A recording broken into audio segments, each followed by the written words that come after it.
Hello and welcome to the lectures on human anatomy and physiology. Myself, I am Dr. Jitendra from Vignan's Foundation for Science, Technology and Research. Today, we'll be discussing about various basic elements of human body.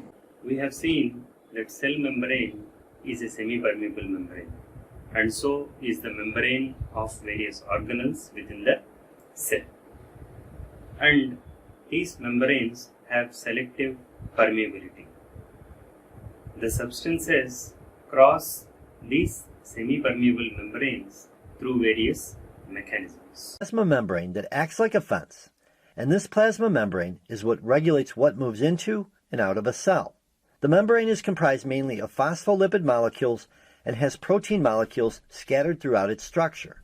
The phospholipid molecules have a polar hydrophilic water-loving head and two nonpolar hydrophobic water-fearing tails.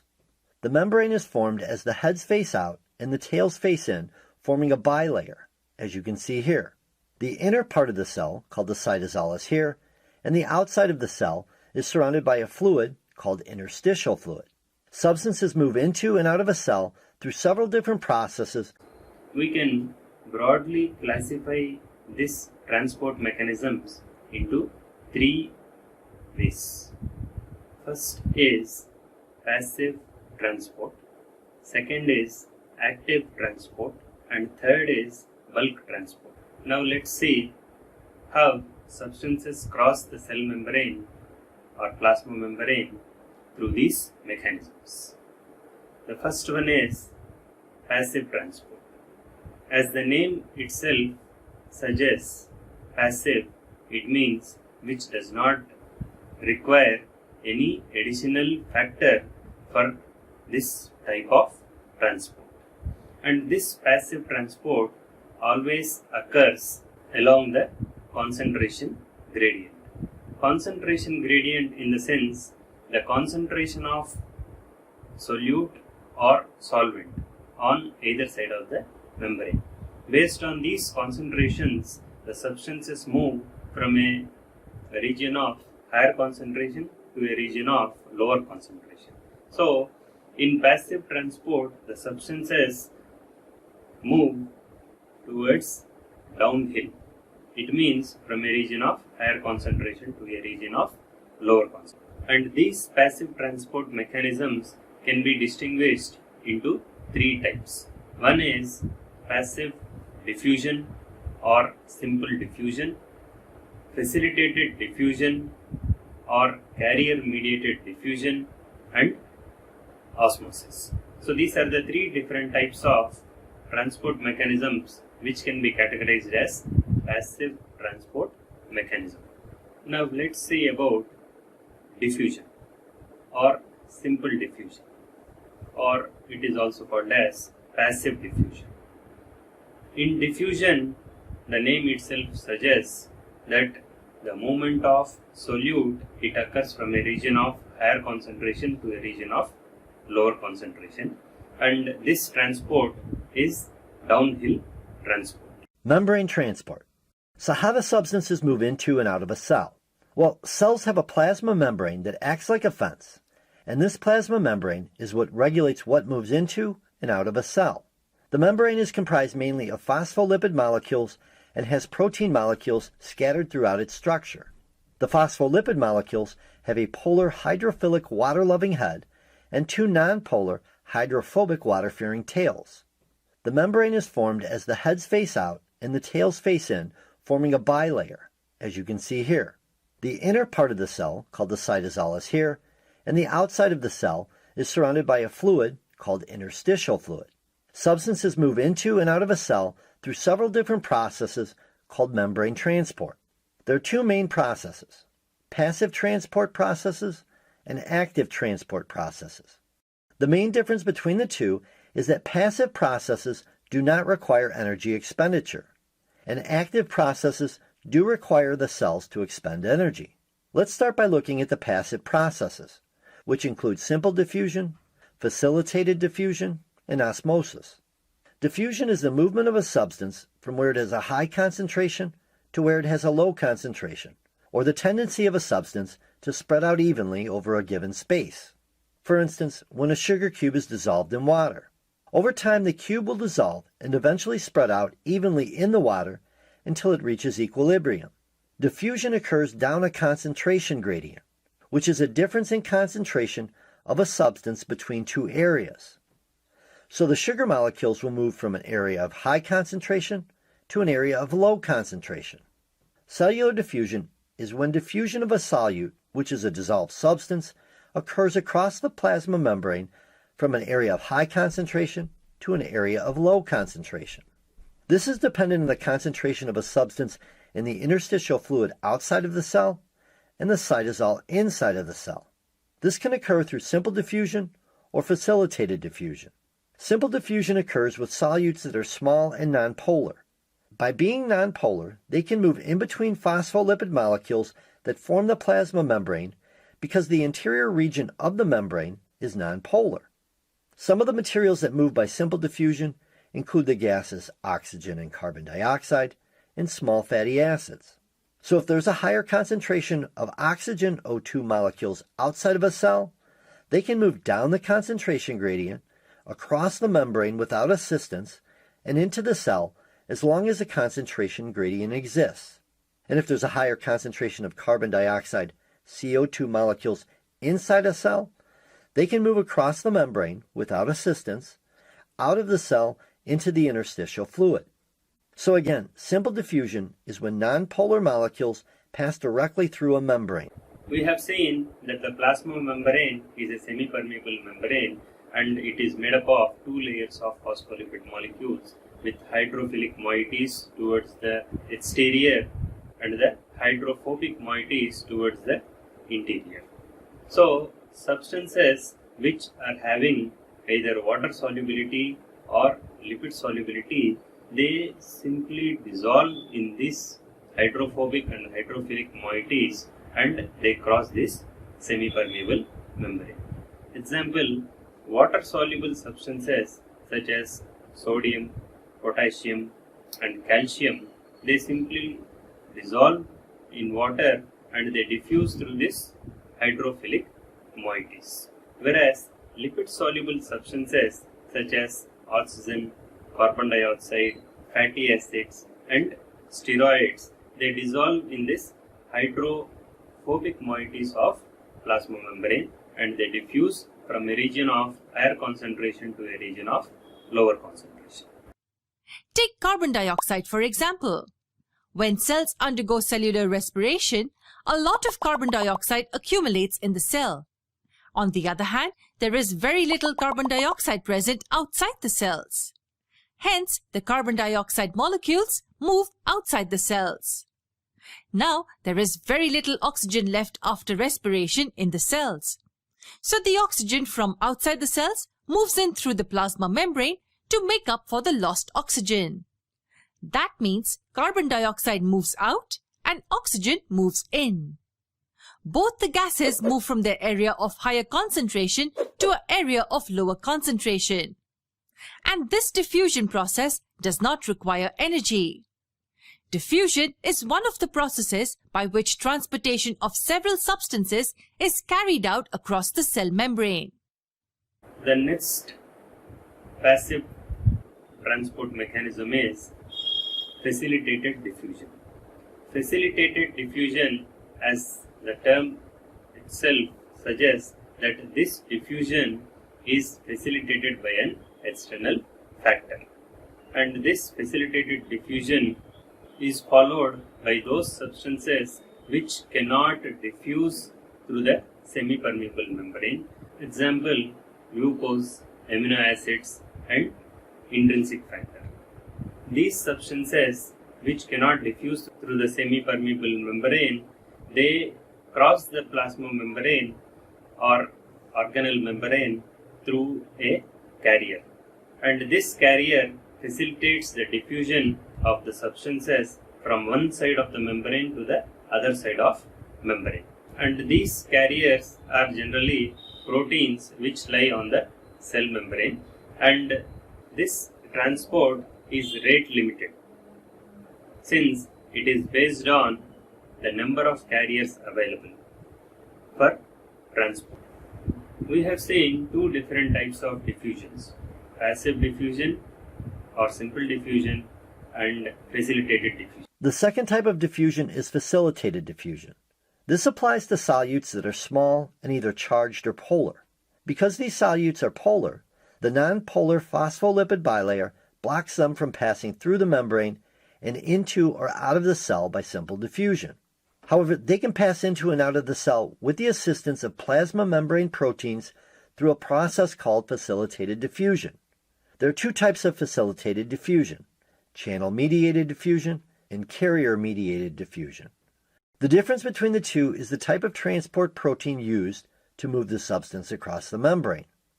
Channel-mediated diffusion is when an ion, which is a charged particle where its total number of electrons does not equal its total number of protons, giving it a positive or negative charge, moves across the membrane through a water-filled protein channel. Each protein channel is typically specific for one type of ion, and there are two types of channels: a leak channel, which is continuously open, and a gated channel, which only opens due to a stimulus and only stays open for a fraction of a second. So, for a sodium-positive ion, it can pass through a sodium-positive leak channel continuously, and a gated sodium-positive channel will only open due to a stimulus to allow the ion to pass through into the cell. Carrier-mediated diffusion involves the movement of polar molecules, such as simple sugars or simple carbohydrates, and amino acids across the membrane. This is accomplished by a carrier protein, which actually changes shape in the process. For instance, glucose binds to a carrier protein, which changes shape and moves the glucose molecule to the other side of the membrane. So the other type of transport, which is categorized under passive transport, is osmosis.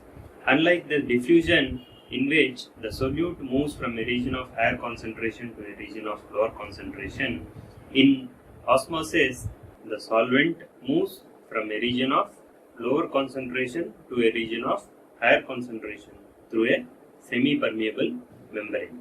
And this transport mechanisms, either in diffusion or in osmosis, it occurs continuously until equilibrium is achieved on either sides of the membrane.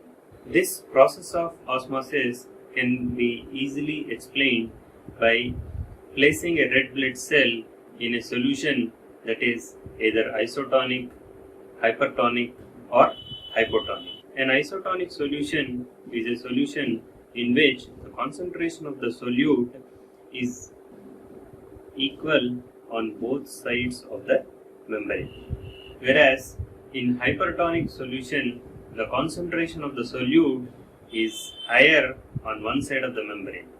For example, if the red blood cell is placed in a hypertonic solution, the concentration of the solute is high outside the RBC. So water moves from a region of lower concentration to a region of higher concentration, shrinking the red blood cell. When the same red blood cell is placed in a hypotonic solution where the concentration of solute is high inside the red blood cell, the movement of solute occurs from a region of lower concentration to a region of higher concentration, that is, into the red blood cell, which leads to enlargement of the red blood cell.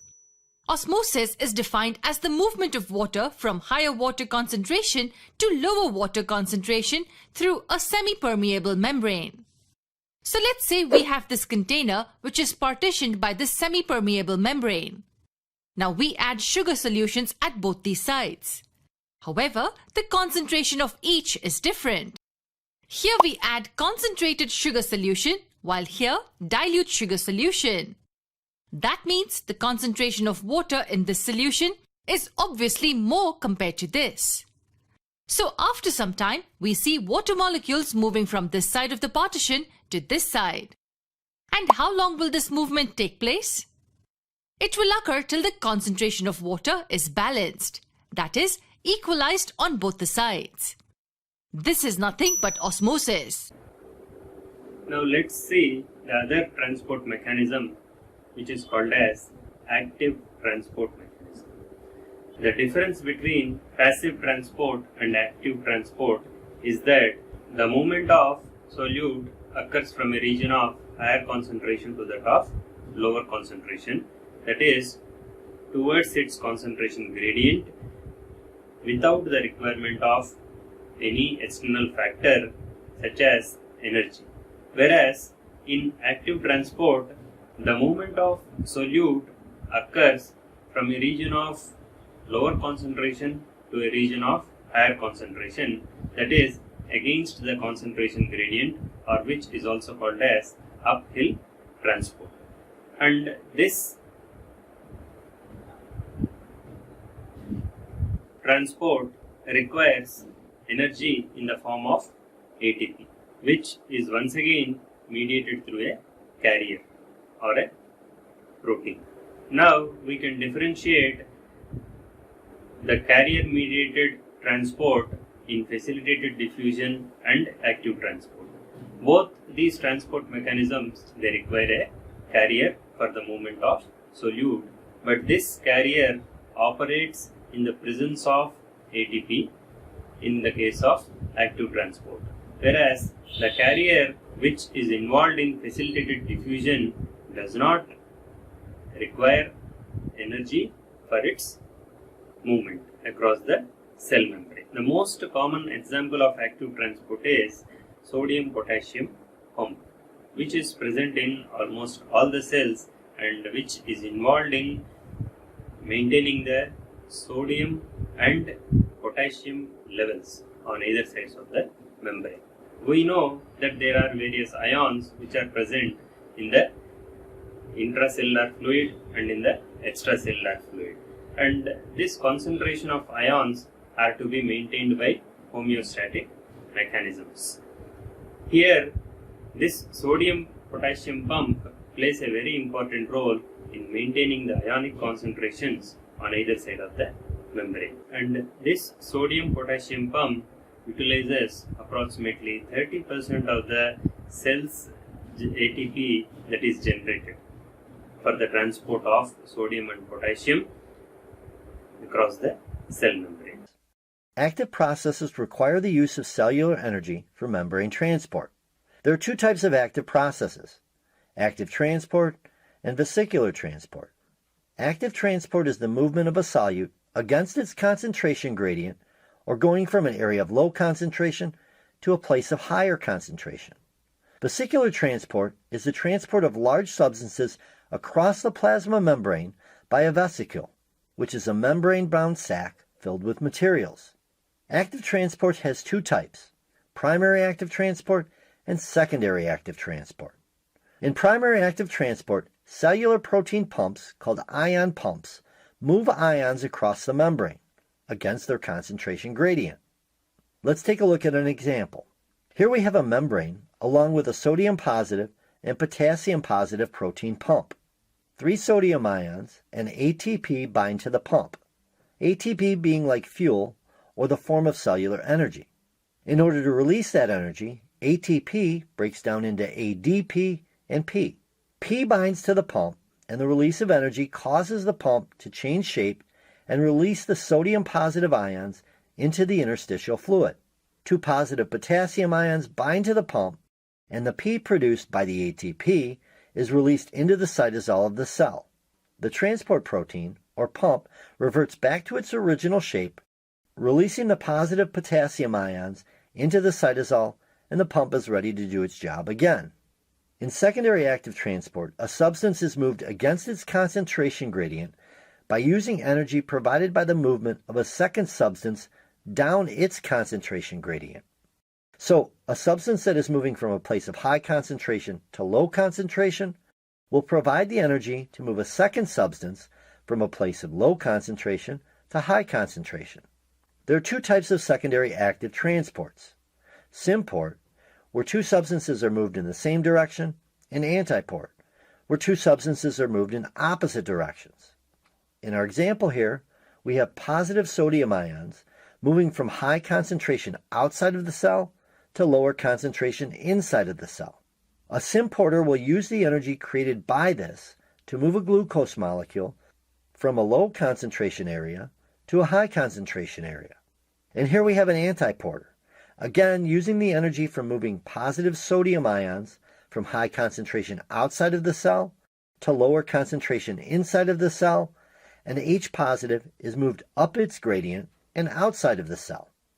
The other transport mechanism is bulk transport. Bulk transport of solids or liquids occurs through two mechanisms called as phagocytosis or pinocytosis. Phagocytosis can also be termed as cell eating, and pinocytosis can also be termed as cell drinking.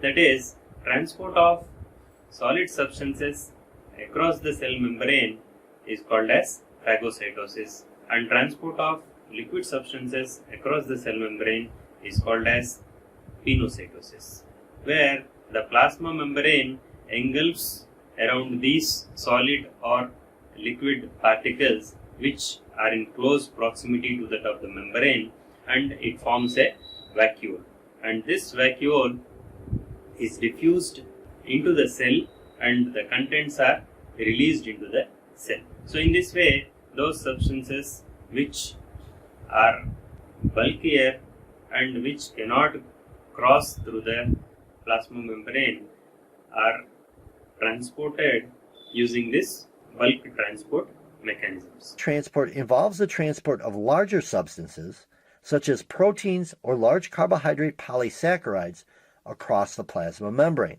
There are two types of vesicular transport, exocytosis and endocytosis.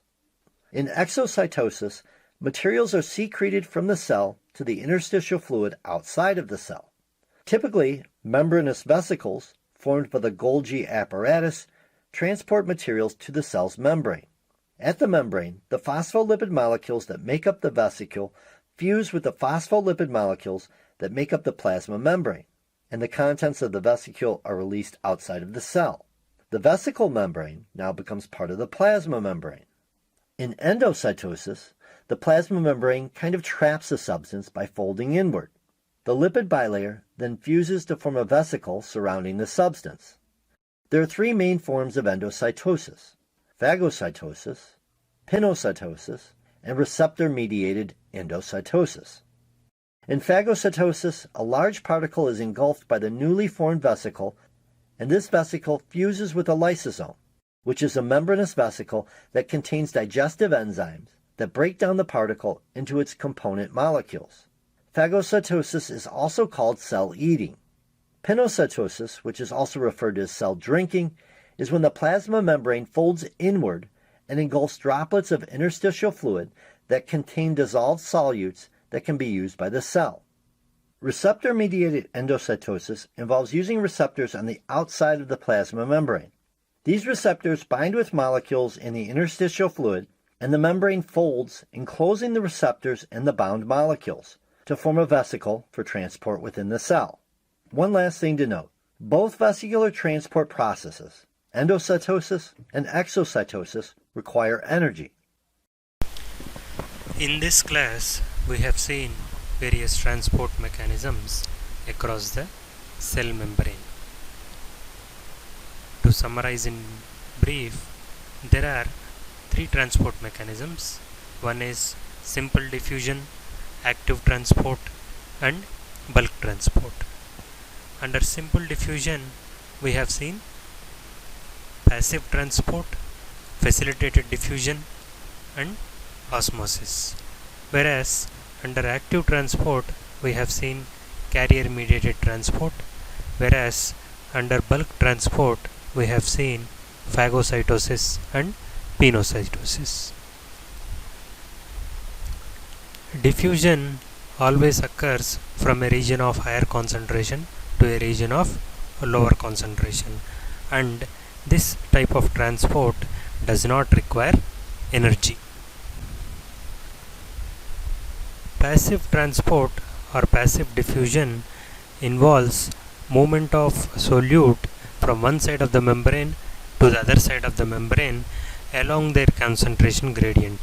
That means from a region of higher concentration to a region of lower concentration, and they simply diffuse through the plasma membrane by dissolving themselves in the hydrophobic and hydrophilic domains of the phospholipid layer. Whereas facilitated diffusion involves movement of substances through carriers, and this carrier lies on the plasma membrane and it is a protein. We have seen intrinsic factor as the example, which acts as a carrier, vitamin B12. Whereas we also have seen osmosis, where the movement of solvent occurs from a region of lower concentration to a region of higher concentration through a semi-permeable membrane. So these are the transport mechanisms which are necessary for the movement of various essential substances, fluids, electrolytes across the membrane, so that their concentrations are maintained in equilibrium on either side of the membrane. We also have seen the other major transport mechanism, that is active transport, which is also a carrier mediated transport, but the functioning of this carrier requires energy.